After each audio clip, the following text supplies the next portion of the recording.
त्वं हिनः पिता वसो त्वं माता शतक्रतो बभूविथ अधाते सुम्नमीमहे।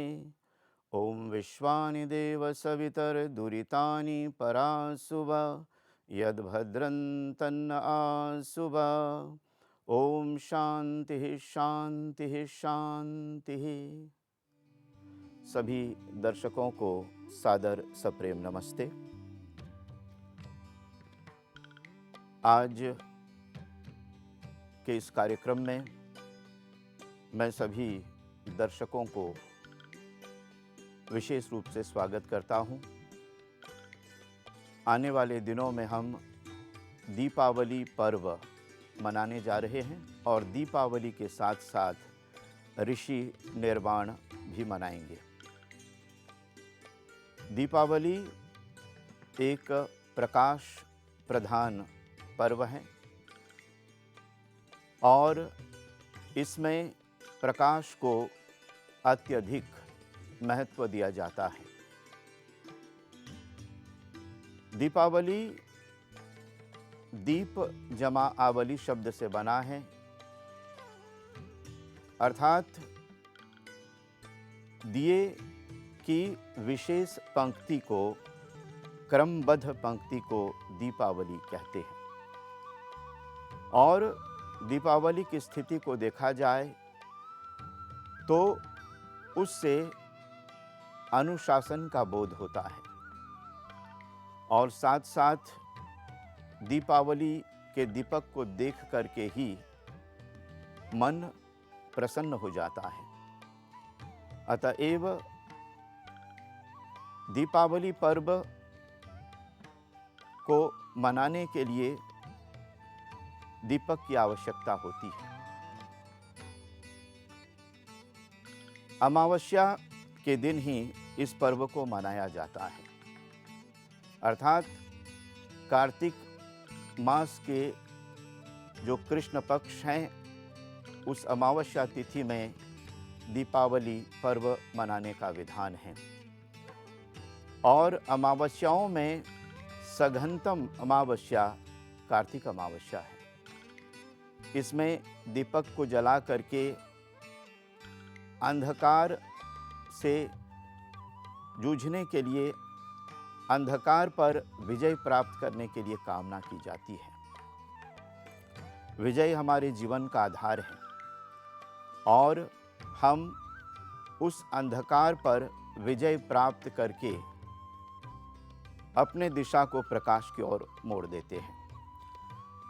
यह ज्योतिर्मय पर्व विशेष रूप से हमें प्रकाश की ओर बढ़ने के लिए प्रेरित करता है। वेदों में लिखा गया है आरोह तमसो ज्योतिर, अर्थात भगवान से प्रार्थना की गई है कि हे परमपिता परमात्मा, आप हमें ज्योति की ओर प्रेरित करें।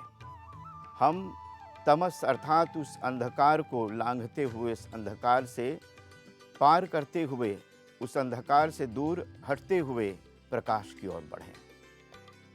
और साथ साथ हम असतो मा सद्गमय तमसो मा ज्योतिर्गमय मृत्युर्मा अमृतम गमय, इस प्रार्थना को दोहराते हुए ये कामना करते हैं कि हमारे जीवन से जो है असत्य दूर हो और हम सत्य को प्राप्त करें। हमारे जीवन से अंधकार दूर हो और हम प्रकाश को प्राप्त करें। हमारे जीवन में हम मृत्यु से दूर होते हुए मुक्ति को प्राप्त करें। इस पर्व के माध्यम से विशेष रूप से जो प्रसन्नता है, जो खुशियाँ हैं, उसको बांटते हैं मिठाई के जरिए। घर को साफ सुथरा रखा जाता है क्योंकि पवित्रता हमारे जीवन का आधार है और पवित्र भावना से ही हम इस पर्व को मनाते हैं। लेकिन उससे पहले ही जो है प्रांगण, घर का साफ सुथरा रखना परम अनिवार्य हो जाता है। और कहते हैं कि साफ सफाई में ही लक्ष्मी का वास होता है। यह पर्व लक्ष्मी के महत्व को बढ़ा देता है। कहते हैं कि इस पर्व के माध्यम से यज्ञ करने का विधान है अर्थात यज्ञ धर्म का प्रतीक है। और कहते हैं कि जिस समय मनुष्य अपने धन को धर्म में खर्च करता है तो लक्ष्मी का सत्कार होता है, और यदि धन का दुरुपयोग होता है, धन का किसी भी तरीके से जुए के माध्यम से या आवश्यकता से अधिक खर्च करने से किसी भी प्रकार से उसका दुरुपयोग होता है, तो समझिएगा कि लक्ष्मी का सत्कार नहीं हो रहा है। अतएव जब धन धर्म से जुड़ता है तभी लक्ष्मी का सत्कार माना जाता है। अतएव दिवाली हमें प्रेरणा प्रदान करती है कि हर संभव उपाय से हम जो कुछ कमाए उसका सही उपयोग जीवन में करें। और इस प्रकार से यह दिवाली प्रेम का प्रतीक है। ये प्रेम का पर्व है और ख़ास तौर से एकता लाने का पर्व है। जैसे एक दीपक से दिवाली नहीं होती, बल्कि अनेकों दीपक जला करके एकता का प्रतीक दर्शाया जाता है, और इस प्रकार से दिवाली एकता का प्रतीक बनता है। और यह पर्व बांटने का पर्व है। जो कुछ हम तैयार करते हैं घर पर खाने के लिए मिठाई के रूप में, उसे अपने लिए नहीं बल्कि अन्यों को बांट करके ही खाने का विधान है। केवलागो भवति केवलादि, अर्थात हम अकेले नहीं खाते हैं, बल्कि हम जो कुछ तैयार करते हैं थोड़ा सा हम अन्यों को भी वितरित करते हैं। और जब हम बांट करके खाते हैं तो वह जो मिठाई है प्रसाद का रूप धारण कर लेता है। अतएव विशेष रूप से दीपावली पर्व का संबंध अनेक घटनाओं से भी जुड़ी हुई है, और जब देखा जाए तो कई घटनाएं हैं, और उन घटनाओं में से सबसे अहम घटना है ऋषि निर्वाण। अर्थात दीपावली के पावन त्योहार में ही, दीपावली के पावन अवसर पर ही महर्षि देवदयानंद सरस्वती जी महाराज अपने नश्वर शरीर का त्याग किया था। 17 बार उसे जहर का सामना करना पड़ा, परंतु एक ऐसा समय आया जहाँ पर उनके जो शरीर हैं जर्जर हो गए और वो अस्वस्थ रहते हुए अपने स्वास्थ्य को वापस नहीं ला सके। अतएव दीपावली के पावन अवसर को देख करके ही महर्षि दयानंद ने अपने नश्वर शरीर का स्वेच्छापूर्वक त्याग किया था। और त्याग करते समय उन्होंने कहा कि हे परमात्मा, यदि आपकी यही इच्छा है तो आपकी इच्छा पूर्ण हो।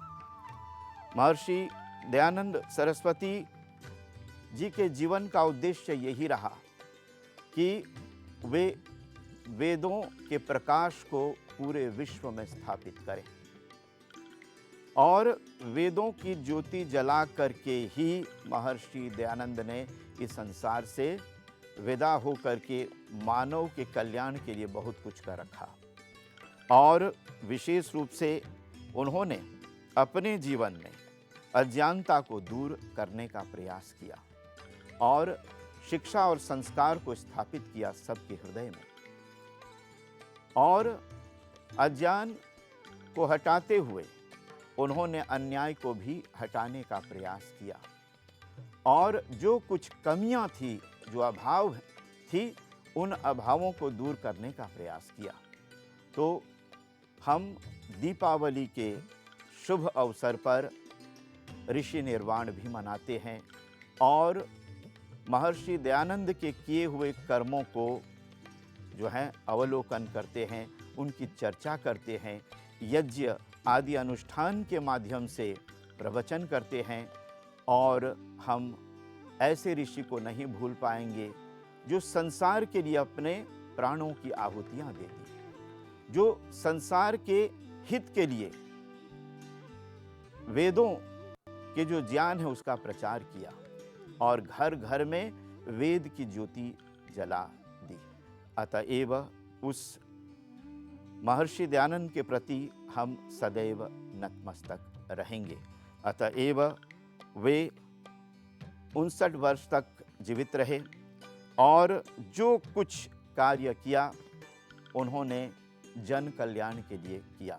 18 घंटे यद्यपि वे विशेष रूप से योग साधना में लगे रहते थे और योग साधना के बावजूद भी उन्होंने जन कल्याण के लिए बहुत कुछ किया। उन्हें कई बार जहर दिया गया, परंतु फिर भी वे धर्म से अलग नहीं हुए, धर्म को नहीं छोड़े। तो आज हमें भी उस धर्म को अपने जीवन में धारण करना है। जो कुछ ऋषि दयानंद ने बताया है, जिस मार्ग को उन्होंने विशेष रूप से हम सबके कल्याण के लिए बताया है, उस पर चलना सबका धर्म होता है। तो महर्षि जी ने विशेष रूप से सबके कल्याण के लिए ही वेदों का प्रचार किया और कहा कि वेदों की ओर लौटो। सभी ऋषि संतों ने हमें विशेष रूप से डूबने से बचाया, परंतु महर्षि दयानंद ने हमें तैरना सिखाया। अतएव दीपावली के पावन अवसर पर और ऋषि निर्वाण के पावन अवसर पर मैं मॉरिशस आर्य रवि वेद पचानी सभा की ओर से अपनी हार्दिक शुभकामना देता हूँ और सबके कल्याण के लिए विशेष कामना करता हूँ। ओम शांति शांति शांति।